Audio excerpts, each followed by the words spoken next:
అధ్యక్ష, మీరంటే చాలా గౌరవం.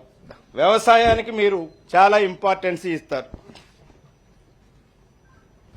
వ్యవసాయం గురించి 25వ పేజీ నుంచి 28వ పేజీ వరకు బడ్జెట్లో చెప్పారు అధ్యక్ష. దీనికి 19,746 కోట్లు ఇచ్చారు అధ్యక్ష. నేను అడుగుతున్నాను, రైతు బంధు, రైతు బీమా, రుణమాఫీ, పంటల బీమా, రైతు కూలీలకు భరోసా, కౌలు రైతులకు ఆసరా, ఇవన్నీ దాంట్లో పెట్టారు. 19,746 కోట్లలో సుమారుగా 3,000 పైచిలకు ఎస్టాబ్లిష్మెంట్కు పోతుంది. 3,000 పైచిలకు కోట్లు అంటే ఇంకా 16,000 కోట్ల రూపాయలు ఉంటాయి. 16,000 కోట్ల రూపాయల్లో గత ప్రభుత్వం 2 విడతలుగా రైతుకు ఎకరానికి రైతు బంధు ఇస్తే మొత్తం 14,870 కోట్ల రూపాయలు రైతు బంధుకే పోతుంది. ఇక మిగిలేది 1,500 కోట్లు.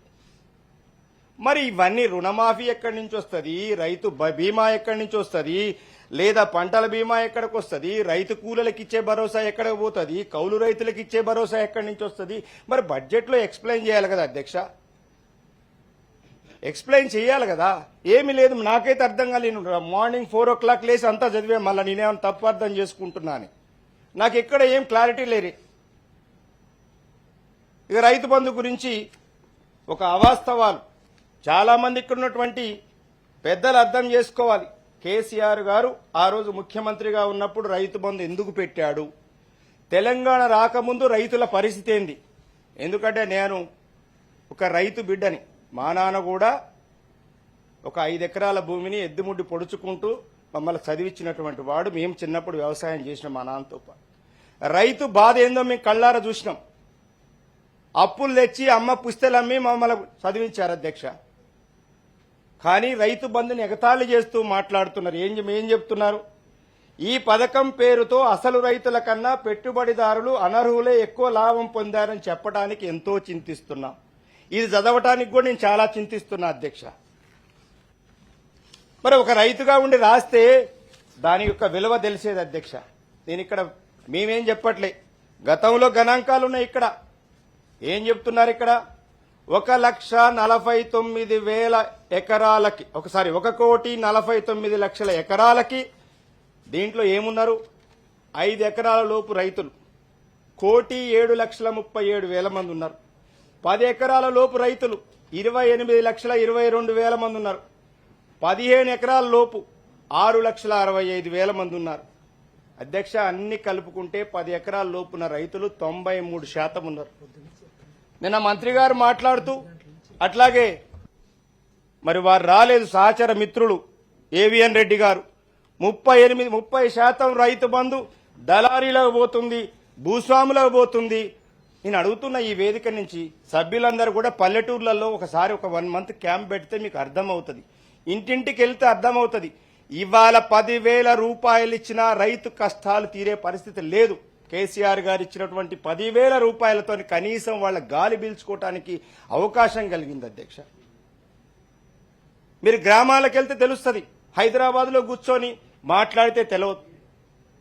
రైతు 10,000 ఇవ్వటం వల్ల ఇలా ఎంత ఉపశమనం పొందాడనేటువంటి, ప్రత్యేకించి ఈ రాష్ట్రంలో బీసీసు, ఎస్టీసు, ఎస్పెషల్లీ లంబాడ ఎస్టీస్ ఈ రైతు బంధు వల్ల హైయెస్ట్ ప్రయోజనం పొందారు. నా యొక్క పరిశీలన మేరకు మీరు వెళ్ళండి, ఎక్కడన్నా మా డోర్నకల్ రండి, మహబూబాద్ రండి, కారేపల్లి రండి, ఎక్కడికన్నా మీ కాంగ్రెస్ పార్టీ నాయకులు కానీ మంత్రులు కానీ వస్తే గ్రామాలకు వెళ్ళి విజిట్ చేద్దాం. ఎస్, ఆ ప్రాజెక్ట్ ఇంప్లిమెంట్ అంటున్నారు. గుట్టలు ఎలిమినేట్ చేస్తాం, తోటలు ఎలిమినేట్ చేస్తాం, ఇంకోటి ఎలిమినేట్ చేస్తాం. కేసీఆర్ గారు కూడా ఎలిమినేట్ చేయలేకలేడు అధ్యక్ష. దాని ద్వారా అవినీతి జరిగేటువంటి అవకాశం ఉందనే ఉద్దేశంతో మాత్రమే దాన్ని అట్లా పెట్టడం జరిగింది. అది 2.35% ఏదో ఉన్నారు. Okay, well and good. Congress party ప్రభుత్వం వాటిని ఎలిమినేట్ చేసి పారదర్శకంగా చేస్తే మేము ఖచ్చితంగా హర్షిస్తాం, మాకేం భేషజాలు లేవు. అట్లాగే అందుకోసం ఈ సభావేదిక మీ ద్వారా ప్రభుత్వాన్ని డిమాండ్ చేస్తున్నాం, రైతు బంధుని మీరిచ్చేటువంటి ఇప్పటి వరకు కూడా ఆ 10,000 రూపాయలు కూడా ఇవ్వలేని పరిస్థితి ఉంది. ఇప్పటికి 3 ఎకరాల లోపు పడ్డది. ఈ 14 మీకు ఈ సందర్భంగా ఒక విషయం అధ్యక్ష మీ ద్వారా ప్రభుత్వాన్ని అడగదలుచుకున్నాం.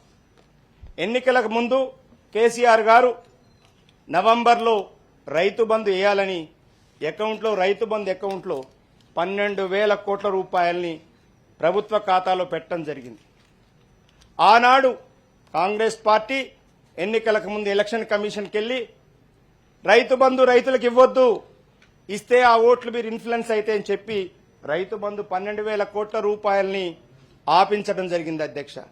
మీ ద్వారా కాంగ్రెస్ ప్రభుత్వాన్ని అడుగుతున్నా, ఆ 12,000 కోట్ల రూపాయలు ఏం చేశారు అని అడుగుతున్నా. ఏ గుత్తేదారులకు పేమెంట్లు పే చేశారని నేను అడుగుతున్నా అధ్యక్ష మీ ద్వారా. ఎందుకు ఈ రోజుకి రైతులకి 3 ఎకరాల లోపు రైతులకు కూడా ఇంకా రైతు బంధు అందలేదు? మీరు చెప్పిన గ్యారంటీలో 15,000 రూపాయల రైతు భరోసా గురించి మీరు అసలు మాట్లాడలే అధ్యక్ష. గత ప్రభుత్వం మా ప్రభుత్వం ఇంప్లిమెంట్ చేసిన 10,000 రూపాయలు మీరు రైతు ఖాతాల్లో ఎందుకు వేయలేకపోయినారు అని మేము అడుగుతున్నాం అధ్యక్ష. దీనికి ప్రభుత్వం సమాధానం చెప్పాలి అధ్యక్ష, మీ ద్వారా అడుగుతున్నా అధ్యక్ష. అలాగే నీటిపారుదల రంగం గురించి మాట్లాడారు అధ్యక్ష. 45 నుంచి 47వ పేజీ వరకు మాట్లాడారు అధ్యక్ష. ఏదైనా రాష్ట్రం నీటిపారుదల రంగంపై విశేష శ్రద్ధ చూపిస్తే అద్భుతాలు సాధించడానికి 10 ఏళ్ల కాలం సరిపోతుంది. ఈ దశాబ్ద కాలంలో అనుసరించిన ఒంటెద్దుపోగడ సాగునీటి రంగాన్ని, ఆర్థిక రంగాన్ని అతలాకుతలం చేసింది. కాంట్రాక్టర్ల కోసం ప్రాజెక్టు నిర్మించే విధానం తెలంగాణకు శాపంగా మారింది.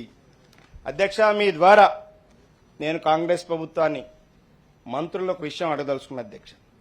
తెలంగాణ రాష్ట్రం సాధించిన తర్వాత మొట్టమొదటి నీటిపారుదల ఎత్తుపోతల ప్రాజెక్టు మా ఖమ్మం జిల్లాలో పాలేరులో భక్త రామదాస్ ప్రాజెక్టు కట్టుకోవడం జరిగింది. ఆనాటి ముఖ్యమంత్రి కేసీఆర్ గారి యొక్క సహకారంతో. ఆనాటి మంత్రి ఎవరు అధ్యక్ష? ఈనాడు వ్యవసాయ శాఖ మంత్రిగా ఉన్నటువంటి గౌరవనీయులు పెద్దలు మా తుమ్మల నాగేశ్వరరావు గారు ఆ రోజు R&B మంత్రిగా ఉండి వారి సారథ్యంలో భక్త రామదాస్ ప్రాజెక్టు నిర్మించుకోవడం జరిగింది అధ్యక్ష. మరి వారి సభలో ఉంటే నేను అడిగేవాడిని, ఆ ప్రాజెక్టులో ఎంత అవినీతి జరిగిందని నేను అడిగేవాడిని. కానీ వారు లేకపోవడం దురదృష్టకరం. వారి ఆధ్వర్యంలోనే సీతారామ ప్రాజెక్టు ఆనాటి ముఖ్యమంత్రి కేసీఆర్ గారు తుమ్మల నాగేశ్వరరావు గారి ఆధ్వర్యంలో సీతారామ ప్రాజెక్టు డిజైన్ చేయించి టెండర్లు పిలిచి L&Tకి టెండర్స్ ఇవ్వడం జరిగింది అధ్యక్ష. మరి వారి నోటితోనే నేను ఇంటే అందరు సభ్యులకు కూడా అర్థమయ్యేది అధ్యక్ష. అంటే కళ్ళుండి చూడలేని కబోదుల్లాగా ఈ రాష్ట్ర ప్రభుత్వం బిహేవ్ చేస్తుంది అధ్యక్ష. తెలంగాణ రాష్ట్రం వచ్చినప్పుడు ఎన్ని ఎకరాలకు నీటి బారేది, ఎంత విస్తీర్ణం ఉండేది వ్యవసాయం, ఆ రోజు ప్యాడీ ప్రొడక్షన్ ఎంత, ఈ రోజు ప్యాడీ ప్రొడక్షన్ ఎంత? మేము అబద్దాలు చెప్పట్లేదు అధ్యక్ష, గణాంకాలు ఉన్నాయి, వారు తెలుసుకోవచ్చు. Agriculture department